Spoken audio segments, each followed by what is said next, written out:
আকস্মিক বন্যায় কয়েক দশকের মধ্যে সবচেয়ে ভয়াবহ পরিস্থিতির মুখোমুখি বাংলাদেশের পূর্বাঞ্চলের কয়েকটি জেলা।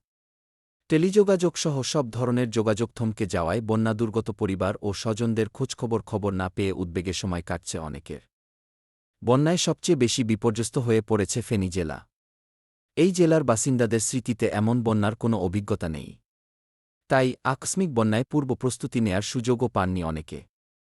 এমন বাস্তবতায় উৎকণ্ঠার মধ্যে থাকা কেউ সামাজিক যোগাযোগ মাধ্যমে পোস্ট দিয়ে জানাচ্ছেন, ফেনীতে থাকা পরিবারের সঙ্গে দীর্ঘসময় ধরে কোনোরকম যোগাযোগ স্থাপন করতে পারেননি।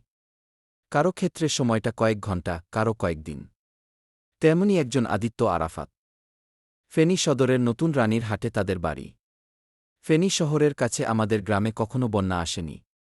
আমার বয়োজ্যেষ্ঠ বাবা মা জানে না কিভাবে বন্যা মোকাবিলা করতে হয়।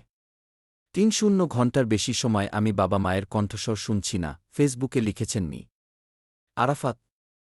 শুক্রবার সন্ধ্যায় তার সাথে কথা হয় বিবিসি বাংলার। জানালেন তার বড় ভাইয়ের বাসা ৫-৬ কিলোমিটার দূরে। তিনি কয়েকবার তাদের পিতামাতাকে আনতে গিয়ে ফেরত আসেন। সর্বশেষ গত পরশু কথা হয় দুই ভাইয়ের। বড় ভাইয়া বলল বাবা মাকে উদ্ধার করতে যাচ্ছে।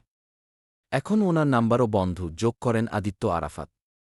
তার বাবা পার্কিনসনস-এ আক্রান্ত, মা শ্বাসকষ্টের রোগী। এমন দুর্যোগে তাই তাদের নিয়ে সন্তানের সংখ্যাটা আরও বেশি। ইউনিক প্রতিদিন, ঢাকা।